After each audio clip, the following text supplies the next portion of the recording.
মা মনে হয় কিছু বলেছে, জলদি করে বলো দেরি সহে না যে আর। লক্ষ্মী বউ আমার কেন দেখি মন খারাপ তোমার। বউ তুই হাল চাষ করতে গেছে, প্রায় কাটতে গেছে, আর বাড়তে একটু টেনশন হয়ে গেছে। আর বা যখনই মাঠ থেকে আসে বউয়ের মুখের দিকে দেখে দেখছে মুখ ভারী, তখন একটু এই বউকে মানাইবার জন্য এত সুন্দর করে দেয় বলছে, বলো কি বউ আমার কেন দেখি মন খারাপ তোমার। আমার বন্ধুরা, তাই আল্লাহ নবী বললেন আল্লাযী তাসুররুহু ইযা যারা, যখনই তার স্বামী তাকে দেখবে আনন্দ পাবে। আর একটা স্বামী তখনই আনন্দ পাবে যখন বউয়ের মুখে হাসি থাকবে। খেতে কম পেল হাসি আছে মুখে, পড়তে কম পেল মুখে হাসি আছে, বাড়তে অশান্তি থাকলেও বুঝতে দেয় না, স্বামীকে যেন বুঝতে গেলে কষ্ট পাবে। এই জন্য সব সময় মুখের উপরে তার হাসি থাকবে। দুই নম্বর ভালো গুণ আল্লাহ নবী বললেন ওয়াতুতিউহু ইযা আমারা, আর তার স্বামী যখনই তাকে কোনো আদেশ করবে তার আদেশের পালন করবে। ভালো নারীর পরিচয় হলো স্বামীর মুখে মুখে তর্ক করবে না, স্বামী যেটা আদেশ করবে ওই আদেশটাকে মানবে। এমন কিছু আদেশ আছে যেটা স্ত্রীকে মানতে বড় কষ্ট হয়, তাই না? বোনের বিয়ে দেখেছে, আমার শালীর বিয়ে, তা আমার বউ যেতে চাইবে না, চাইবে না, চাইবে না, চাইবে না, চাইবে না। এবার আমি বলছি না তুমি যাবে না, যেতে দিলাম না, ওকে বারণ করলাম না তুমি যাবে না, কষ্ট হবে না? মনে স্বভাবে অটোমেটিক কথা।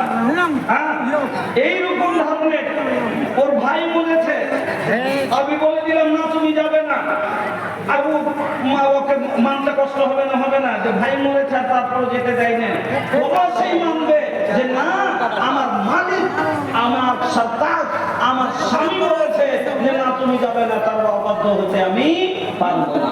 এটা হলো ভালো নারীর পরিচয়। ওয়াতুতিউহু ইযা আমারা, যখনই তাকে কোনো আদেশ করবে আদেশের পালন করবে, হুকুম মানবে। হুকুম একটা কথা এবার ভালো করে ফের বুঝিয়ে দিই।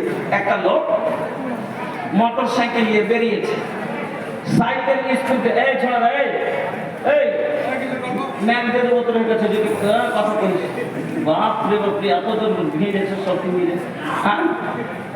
তো বলছিলাম বেরোলে মানুষের পক্ষে একটা আলাদা সাজে, আর যখন কেউ কথা বলে তখন যাচ্ছে ওটা কেটে যায়, লাইনটা কেটে যায়। একটা লোক মোটর সাইকেল নিয়ে বেরিয়েছে, সাথে গাড়ি চালিয়ে যাচ্ছে।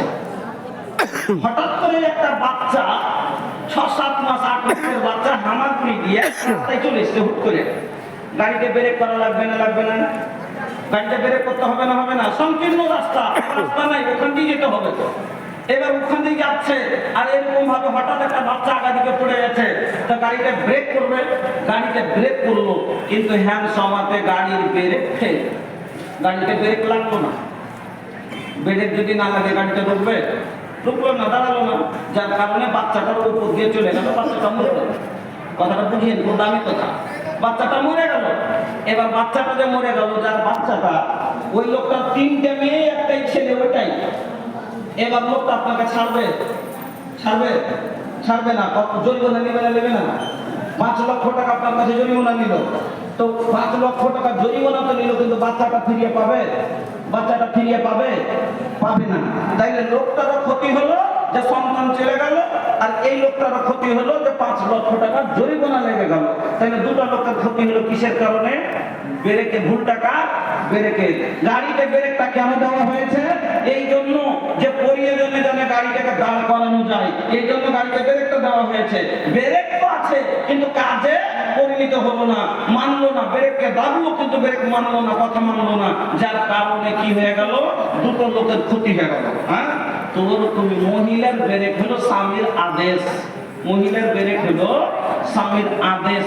যখন স্বামীর আদেশ না মানে তখন যাচ্ছে এই মহিলার একটা ভুলের কারণে দুটো পরিবার নষ্ট হয়ে যায়। মহিলার একটা ভুলের কারণে দুটো পরিবার নষ্ট হয়।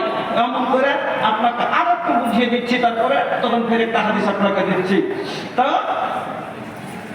বড় ভাইয়ের মেয়ের বিয়ে লেগেছে। আমার মেয়ের বিয়ে তো আমি বোনের বাড়ি দাওয়াত দেবো না, দিবেন আপনিও দিবেন আমিও দিব। তো জাফর দিয়েছে এই 21 তারিখে তোর ভাতিজির বিয়ে, তো তোরা সব আসিস। তোর স্বামী বাড়িতে ছিল না, তখন বাড়ি এসে তো বলছে যে দাদা এসছিল, তো বিয়ে জাফর দিয়ে গেছে বেটির বিয়ে। তো কিছু বললো না। তো অনেকক্ষণ পরে বলছে কিছু যে বললে না, কি ফের বলবো, যাবো না বিয়েতে। কিছু কেনে যাবে না, কেনে যাবো যাবো না, রাগ আছে। রাগটা কি, আমরা তো সব খুব ভালো মানুষ, তো কেনে যে আমরা 90% মানুষই আছে যারা বোনের ভাগ দিতে রাজি। পাই যদি 2.5 বিঘা দিবে ওটা 1 বিঘা, মানে পরিপূর্ণ বোনকে কেউ আমরা ভাগ দিতে রাজি নাই। তো 2.5 বিঘা জমি মেয়েটা পেত, মাত্র দিয়েছে 1 বিঘা, 1.5 বিঘাই দেয়। 30 লক্ষ টাকার জমি ওর দেয়, ফ্যামিলি করেছে। তো কার রাগ হবে না যে 30 লক্ষ টাকার জমি যে লোকটা ফ্যামিলির কাছে, তুই বলতে তোর ভাই ভাই হলে এরকম কাজ করে, আর ওর বাড়ি যাবো জাফর খেতে, তো যাবো না। ওকে মানা করছে, বলছি ও যা করেছে করেছে, তার লেগে যাবো না। বলছে না, তুই তো বলে তুই ভালো করে যাচ্ছে না, দেখানি যাবো। মহিলা বলছে ও যাচ্ছে না, দেখানি যাবো। বলছে তুই যদি নিজের মনে চলে আসতে যাস, আমি তো তোকে বলে দিলাম কি না যাবি। এবার বিয়ের দিন যখন শুরু হয়েছে, দাদা আবার ফোন করেছে, কি তোরা আলি নেন? বলছে দাদা যেতে বারণ করছে। বলছে হ্যাঁ ওরকম তো মানা করবি, করুক, আয় 2টা দিন থেকে যা, হ্যাঁ চলে যাস। এবার নিজের মনে মহিলাদের বিয়ে খাওয়া খুব স্বাদ হয়, নিজের মনে চলে গেছে। কি করবে, বিয়ে করবে, তো চলে যাবো, চলে গেছে। এবার কার মনে রাগ হবে না যে তোকে বারণ করার পর তুই নিজের মনে চলে গেলি, তো মনে রাগ হবে না? তো তোর মনে রাগ যে ঠিক আছে আমিও আনতে আর যাবো না। এবার বিয়ে শেষ হয়ে গেল, শর্টে শুনেন, বিয়ে শেষ হয়ে গেল, 8 দিন হলো, 10 দিন হলো। এবার ওদিকে ইয়ের মনে যত দিন যাবে অত রাগ হবে কি হবে না? একটা নিজের মনে গেলি, আর তারপরে এতদিন হয়ে গেল তো ফিরে আলি না। ওদিকে দাদাকে বলছে দাদা আমাকে রেখে, বলছি নিজের মনে গেলে আইসিস তো কি হলো, দরকার নাই, দেখি কতদিন আসেন আপনি আসবেন। এদিকে দুদিকে যখন দিন বা দিন সময় যাবে তত রাগটা জন্মিবে বেশি। আস্তে আস্তে 2 মাস হবে, 4 মাস হবে, 5 মাস হবে।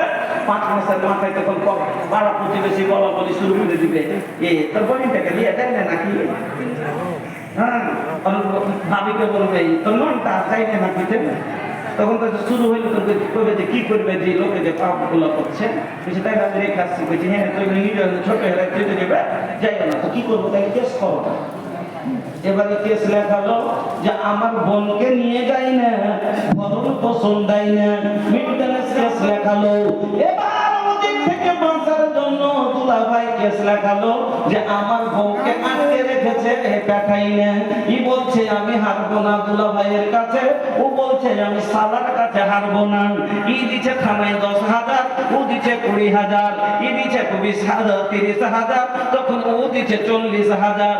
अपना अपना आनों के लिए लड़ाई छे, आपस में दोनों के पैसा झड़ाए छे, आपस में दोनों के पैसा झड़ाए छे।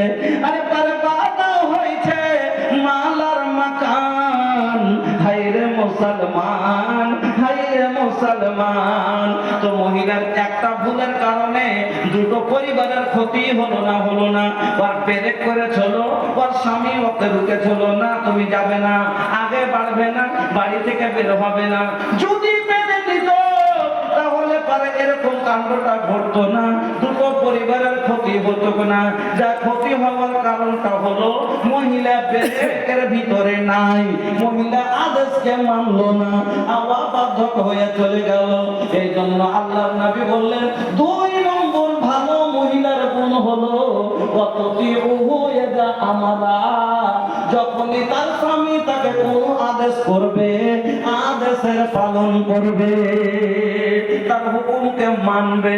3 নম্বর আল্লাহর নবী বলছেন ওয়ালা তুখালিফুহু ফি নাফসিহা ওয়া মালিহা বিমা ইয়াকরাহু।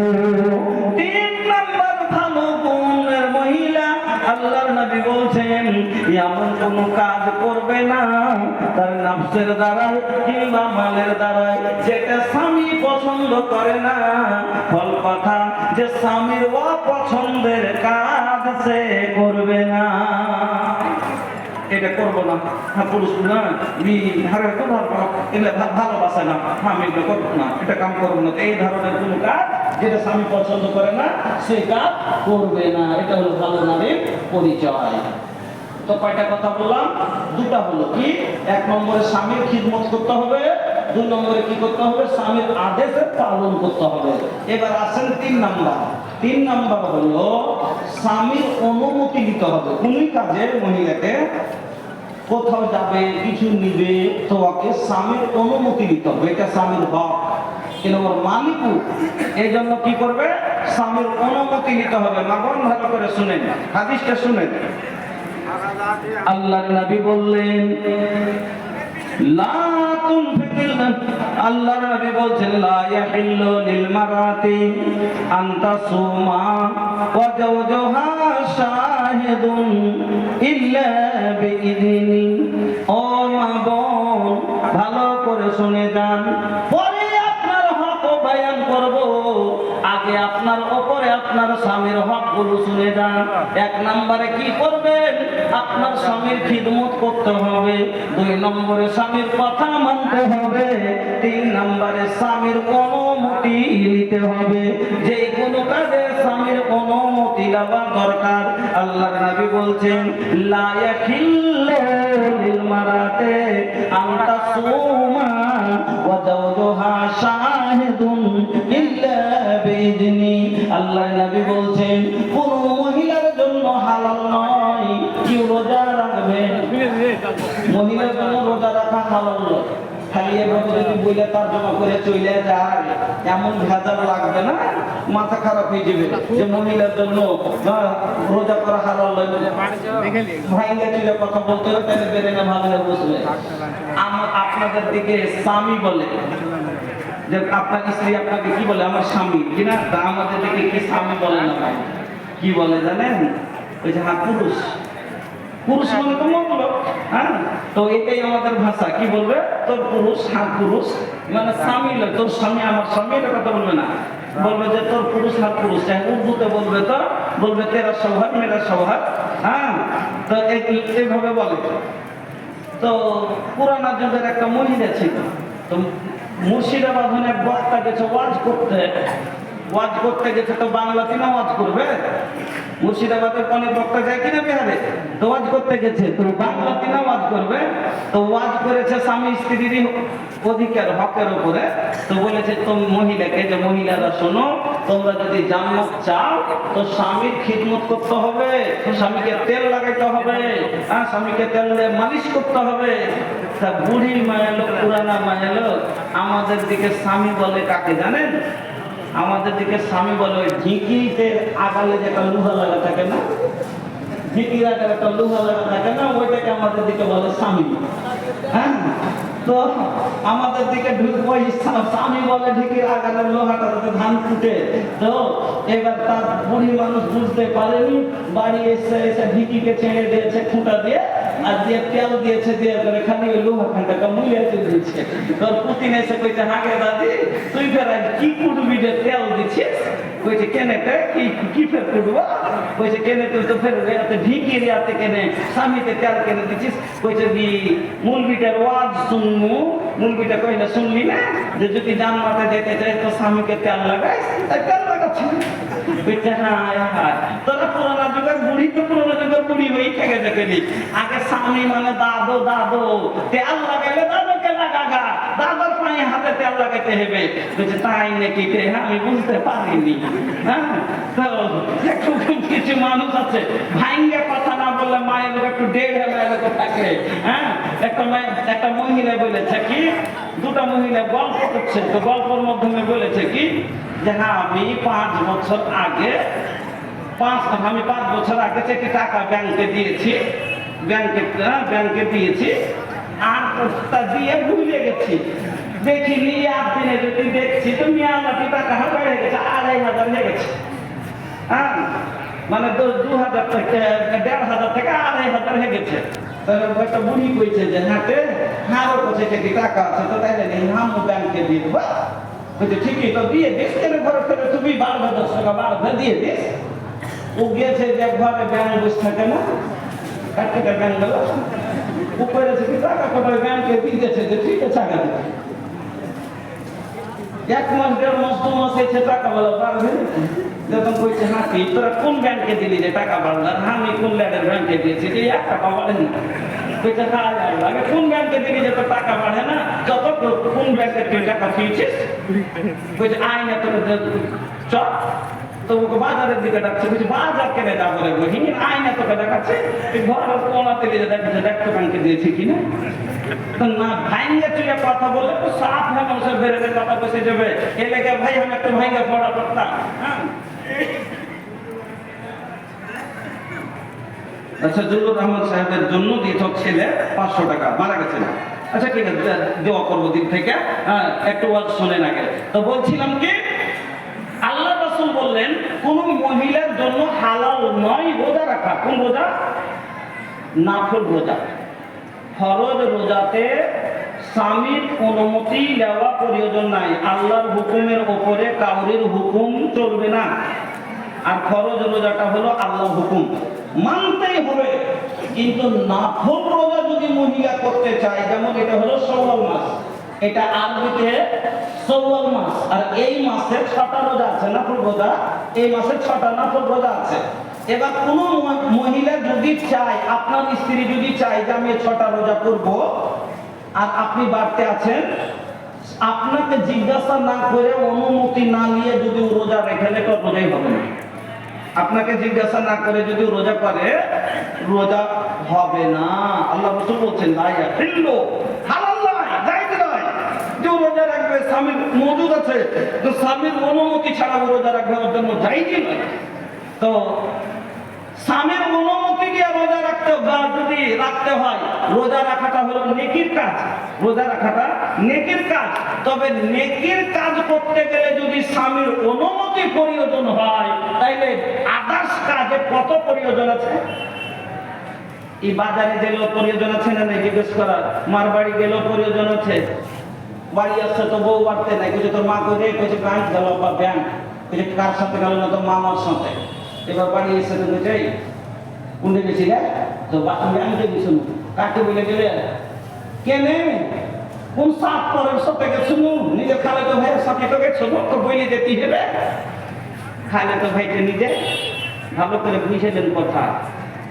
কোন মহিলার ওপরে যদি হজ ফরজ হয়ে যায়, আল্লাহ একটা মহিলাকে এত দৌলত দিয়েছে, এরকম মহিলা আছে না নাই? দৌলত কোন মহিলা আছে, বাবার 50 বিঘা জমি পেয়েছে, জমি থেকে ফসল হয়েছে, এক জমি টাকার উপরে দিয়ে দিয়েছে, তো অনেক টাকা হয়ে গেছে। এবার অনেক টাকা হয়েছে, তো ওর উপর হজ ফরজ। তো কোন মহিলার উপরে যদি হজ ফরজ হয়ে যায়, আর তার যদি মুহরিম না থাকে, মুহরিম মানে হলো যার সাথে বিয়ে দেওয়া হারাম, যেমন নিজের ভাই, যেমন বাবা, যেমন নিজের কাকা, যেমন নিজের মামা, যেমন নিজের ভাগ্নে, যেমন নিজের ভাইস্তে, যেমন হলো নিজের নানা, যেমন হলো নিজের দাদু, এই লোকগুলা যার সাথে ফল কথা বিয়ে দেওয়া হারাম। যদি না থাকে, মুহরিম থাকে, তাহলে মুহরিমের সাথে যায় নিজের ভাইয়ের সাথে, নিজের মামার সাথে, নিজের চাচার সাথে গিয়ে হজ আদায় করতে পারে। কিন্তু এই লোকগুলা কেউ নাই, একটাও কেউ নাই, একটাও মুহরিম নাই, আর হজ ফরজ হয়ে গেছে। যদি ওই মহিলা মনে করে যে আমার মামা তো ভাইয়ের সাথে হজে যাচ্ছে, তো আমি তার সাথে গিয়ে হজটা আদায় করব, হজটা ফরজ হজটা আদায় করব, তবু ফরজ হজ আদায় করতে যেতে পাবে না। সুবহানাল্লাহ। ফরজ হজ যদি মামাতো ভাইয়ের সাথে আদায় না করতে পারে, কাবার মতো পাক জায়গাতে যদি যেতে না পারে, তাহলে পারে অমরপুরের বাজার নিজের চলে গেল, কি গ্যারেন্টি আছে? কে গ্যারেন্টি পারে? কাবার মতো পাক জায়গা যদি যাওয়া নিষেধ যদি না তার জন্য জায়েজ হয়, তাইলে কেমন করে জঙ্গিপুর যাওয়া জায়েজ হবে বলেন ভাইজান? তো বুঝতে পারলেন মা বোন, আপনারা নিজে বুঝছে ভালো করে বুঝলেন, আপনি কাজে স্বামীর অনুমতি দিতে হবে, এটা ওর হক, আপনাকে আদায় করতে হবে। 4 নাম্বার, স্বামীর অনুমতি নিয়ে খরচ করতে হবে। বিনা স্বামীর অনুমতি নিয়ে মহিলা স্বামীর মাল খরচ করতে পারবে না। এগুলিটা ভেজালি লাগাইতে এসছেন, একজনের নিজের মনে কাপড় নিতে পাবো না, ধামাও দিতে পাবো না। হ্যাঁ, আমি বলিনি, রাসূল বলছেন, আমার কথা নয়। বিশ্বনবী মুহাম্মদুর রাসূলুল্লাহ সাল্লাল্লাহু আলাইহি ওয়াসাল্লাম বললেন, লা তুনফিকুল মারাতে শাইয়ান মিন বাইতি জাওজিহা। কোন মহিলা তার স্বামীর বাড়ির মাল, স্বামীর মাল নিজের মনে যেন খরচ না করে, ইল্লা বিইذনি জাওজিহা। কিন্তু যদি তার স্বামী অনুমতি দেয় করতে পারে, অনুমতি দেয় তাহলে করতে পারে। যখন এই কথা বললেন, চট করে একটা লোক প্রশ্ন করে দিলেন আল্লাহর নবীকে, ও আল্লাহর নবী, যদি কাউকে খেতে দেয় ওয়ালাদ তাম, কি জিজ্ঞেস করলেন আল্লাহর নবীকে, প্রশ্ন করলেন ওয়ালাদ তাম, যদি কাউকে খেতে দেয়, নিজের মনে খেতে দেয় কি দেয় না, কাউকে যদি নিজের মনে বউ যদি খেতে দেয়, তাহলে খাবারটাকে মালে গণনা হবে, খাবারটাকে মাল ধরা যাবে, এটা কি মাল বলা যাবে? আল্লাহর নবী বললেন, যাতা আফদালু আমওয়ালিনা, খাবারটা তো হলো আমাদের উত্তম মাল। এখান থেকে বোঝা গেল আপনার বউ নিজের মনে কাউকে খেতেও দিতে পাবে না। এই কথা বলে যদি চলে যায়, কাল থেকে এই এলাকার একটাও ফকির খেতে দেবে না। ফকির এসছে, কইছে যে না জি মা গে দুটো খাইতে গে মা, ভোক লেগেছে গে মা। কইছে হ্যাঁ, তাহলে বুঝার ব্যাপারটা নাই, দিব কি দিব না, তা পুছ করবো তাহলে তো পুণ্য থেকে মুরগিটা এসছে দাও, কয়ে গেছে যে হাদিস পড়ে পড়ে খেতে দিতে পারবে না। তাই তো থাম, তাইলে আমার কোনো সিয়াতে আছে, তো ও তো দিলে না, তোমার এখন বাড়ি হাত স্বামী তো ইয়াতে আছে, সদিয়াতে আছে, থাম, তাইলে ফোন লাগাচ্ছে। তো জয় টাকা খাইবে না, তোর থেকে বেশি ফোনে খাওয়াচ্ছে। হ্যাঁ, আল্লাহ তো আর এখন বাড়ি গেছে, তখন কইছে যে থাম, হাতে লোকটা মাঠে গেছে, আসুক তখন তোকে দিব খেয়ে সামনে আসবে, যখন আসবে ফকির বসে থাকবে, থাকবে যে ভাই, থাকবে থাকবে না। তো বুঝলেন তাইলে হাদিসটা ভালো করে? হ্যাঁ, স্বামীর অনুমতি ছাড়া মাল তো খরচ করতে পারবে না। এমনকি মামাতো ভাই এসে দেশি মুদ্রা দিয়ে মুরগি বানা খাওয়া চলবে না, কি ফকির মিসকিনকে দেওয়া যাবে। দলিল এই হাদিস সহিহ বুখারীর হাদিস, আপনাকে শোনাচ্ছি। ফকির মিসকিনকে দেওয়ানো যাবে। মাপন ভালো করে কানে তুলে নিন। একদিন আল্লাহ রাসূলের ছোট স্ত্রীর নাম কি? ছোট স্ত্রীর নাম কি জি ভাই? আয়েশা। একটু ভালো করে কইতে, চট করে কইতে পারেন না, আম্মা আয়েশা। তো আল্লাহ রাসূল কয় দেশের রাজা ছিলেন? কয় দেশের রাজা? বাদশা। সারা পৃথিবীর বাদশা। আল্লাহ রাসূলের বাড়ি কিসের ছিল জানেন? আজ আমাদের আপনাদের এই এলাকাতে যদি কেউ এমএলএ হয়ে যায়, তো আর 10 বছর খাইবার সমান সম্পত্তি জমা হয়ে যায়, তাই না? 5 বছর এমএলএ হলে 10 বছর খাইবার সমান সম্পত্তি করে দেয়। প্রধান হলে 5 বছর আরামে এসে খাওয়ার সমান সম্পত্তি করে দেয়। এমপি হলে লাইফ সেটেল করে দেয়। হ্যাঁ, একটা এমএলএ বিছানা তখনই মোটা, একটা এমপির বিছানা তখনই মোটা, সামান্য শ্বশুরের জামাই হলে তারও বিছানা তখনই মোটা, নাকি? হচ্ছে না, হয় না? কিন্তু আমার নবী হলেন বিশ্ব জগতের নেতা, আমার নবী হলেন বিশ্ব জগতের বাদশা। তবে আমার নবীর বাড়ি কিসের জানেন? কোনটা ছিল নবীর বাড়িটা? যেমন যেমন পাথর দিয়ে নবীর বাড়ি বানা ছিল না, আল্লাহ রাসূলের ছাপ কইতে হবে না, এমন শানদার ছাপ ছিল না। কিসের ছাপ জানেন?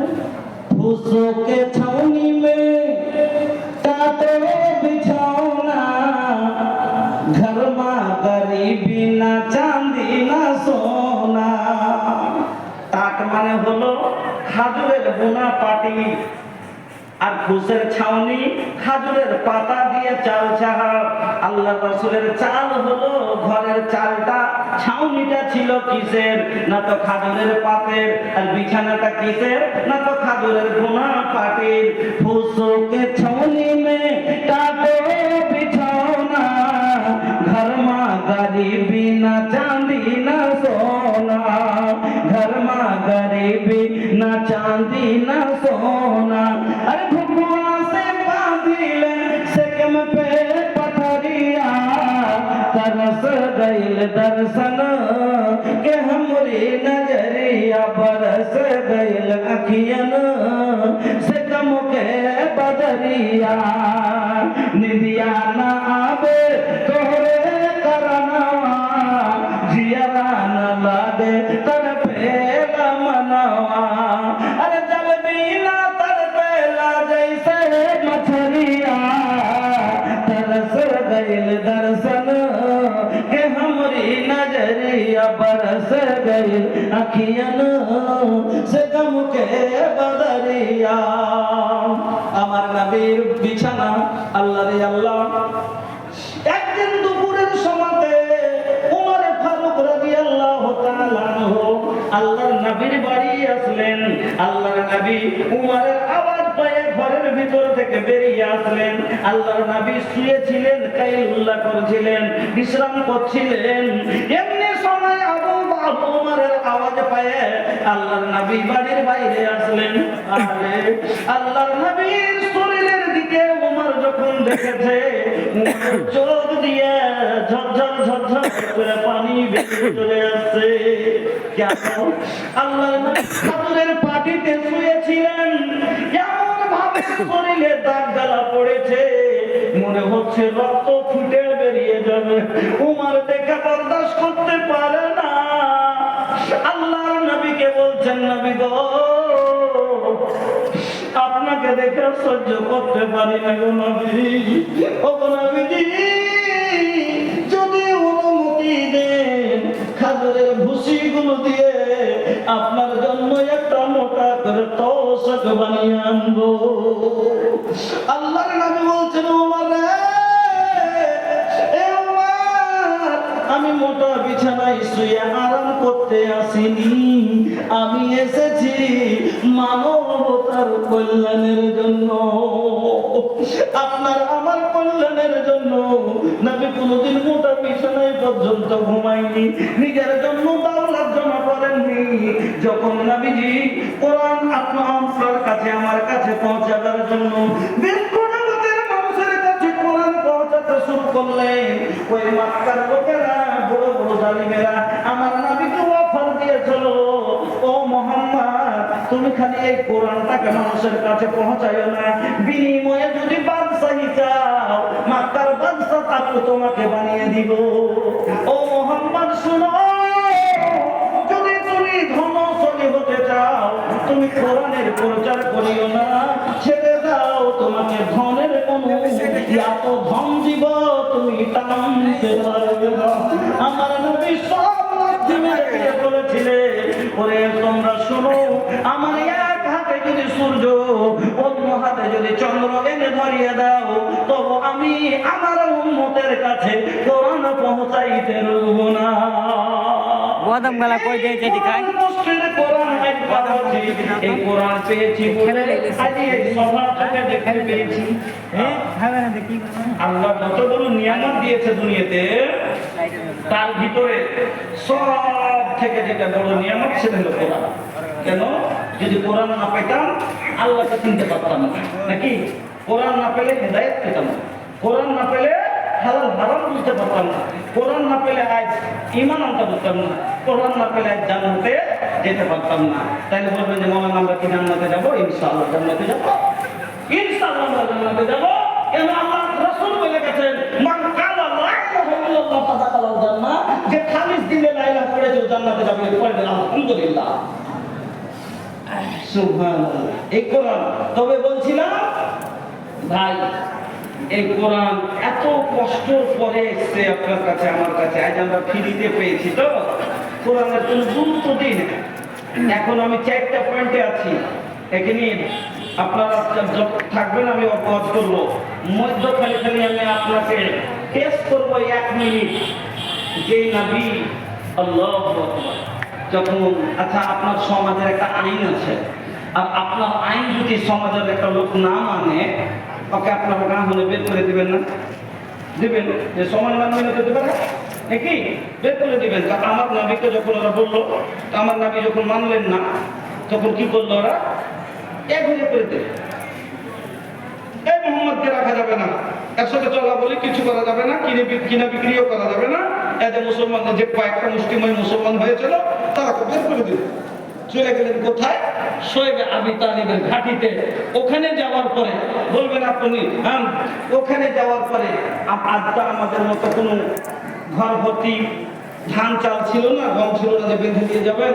সামান্য যা অল্প ছিল হাতে করে নিয়ে গেছিলেন, 2-4 দিন খেলেন সাহাবায়ে কেরামকে নিয়ে, তারপরে কিছু নেই। প্রত্যেকটা রাস্তার মোড়ে মোড়ে আবু জাহাল পাহারাদার করে দিয়েছে, ওখানে কোনো জিনিস বিক্রি পর্যন্ত যেন না হতে যেতে পারে। আল্লাহু আকবার। কষ্ট শুরু হয়ে গেল। এমনকি গাছের ছাল ছিলে ছালকে সিদ্ধ করে খেতে শুরু করলো। তারিখে পাওয়া যায় যে ওই অবস্থা হয়েছিল সাহাবায়ে কেরামের, যে পায়খানা করতে যে বসতো, তো পায়খানা বের হওয়ার আগে চোখ দিয়ে জল বের হতো। কেন? বস মানুষ ছাল খেয়ে খেয়ে মানুষের থাকতে পেট ঝাড়ে।